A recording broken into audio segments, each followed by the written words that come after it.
Hi bro. Hi bro. మీ పేరు? Srikanth bro.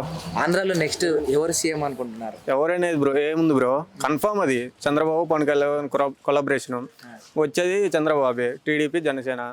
YCP రాదు, రాలేదు, రాకూడదు కూడా.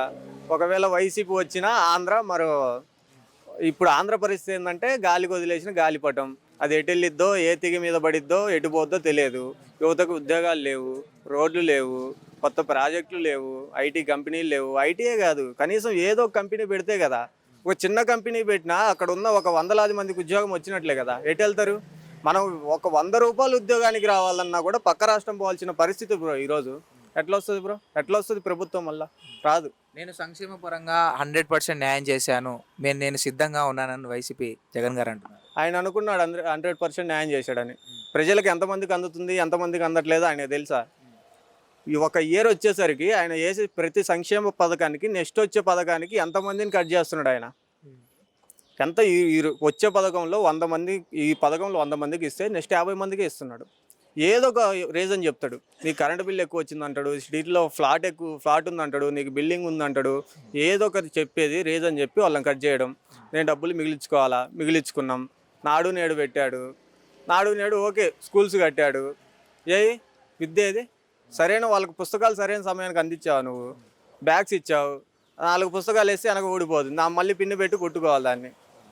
అది ఆంధ్రాలో అభివృద్ధి ఎలా ఉంది? అభివృద్ధి ఉంటే కదా బ్రో ఎలా ఉందని చెప్పడానికి. ఏముందని చెప్తాం బ్రో మేము. అంటే 6 లక్షల జాబ్స్ వచ్చాయంట కదా.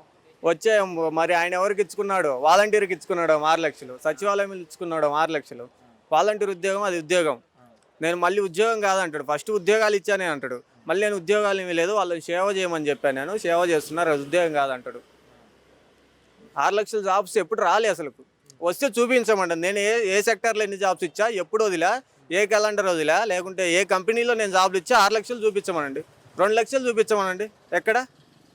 ప్రతి సంవత్సరం జాబ్ క్యాలెండర్ అన్నాడు. ఏ సంవత్సరం వదిలాడు ఆయన జాబ్ క్యాలెండర్? డిఎస్సి ఈ సంవత్సరం ఇచ్చాడు.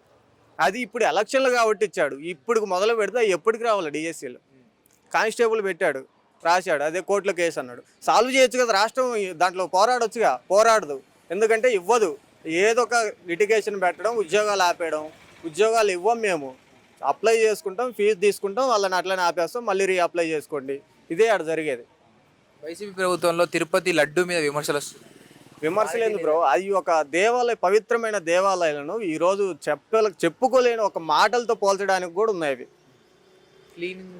క్లీన్ లేవు, లడ్డులలో ఎముకలు, వెంట్రుకలు, అట్లా పవిత్రమైన ప్రసాదాన్ని రేటు పెంచాడు. ఆ డబ్బులన్నీ తీసుకొచ్చి బయట ఆ ప్రదేశాలు తాకట్లు పెడుతున్నాడు. ఆ డబ్బులు తీసుకొచ్చి బయట ఇచ్చేస్తున్నాడు. ఆయన ఖర్చులకు వాడుకుంటున్నాడు. ఆయన రాడు టెంపుల్కి, ఆయన భార్య రాదు, ఇంటి దగ్గర సెట్ వేయించుకోవాలా. వాళ్ళు ప్రసాదాలు తినరు, ప్రసాదాలు వాళ్ళు అమ్ముకోవాలా. ఆ డబ్బులు వస్తాయి, వీళ్ళు ఉంచుకోవాలా. కానీ దేవుడికి దైవ కార్యాలకు మేమేం ఖర్చు పెట్టాం, మేమేం చెయ్యం. తిరుపతిని ఒక బయట ఉన్న రూమ్స్ని కూడా ఒక ఓయో రూమ్లు చేసేసాడు ఆయన. అట్లుంది పరిస్థితి. పందులు తిరుగుతున్నాయి తిరుపతిలో. ఎప్పుడైనా కనిపించాయా లాస్ట్? ఎంత పవిత్రమైన ప్రదేశం మన ఆంధ్ర రాష్ట్రంలోనే, మన సౌత్ ఇండియాలో తిరుపతి ఒక చాలా పవిత్రమైన ప్రదేశం వెంకటేశ్వర స్వామికి. అలాంటి పవిత్రమైన దాన్ని అపవిత్రం చేశాడు ఆయన. ఉసురు కూడా ఖచ్చితంగా జగన్మోహన్ రెడ్డి తగిలిద్ది. నెక్స్ట్ రాడు, కలియుగ దయము ఆయన మీద ఎఫెక్ట్ చూపిస్తాడు కన్ఫామ్.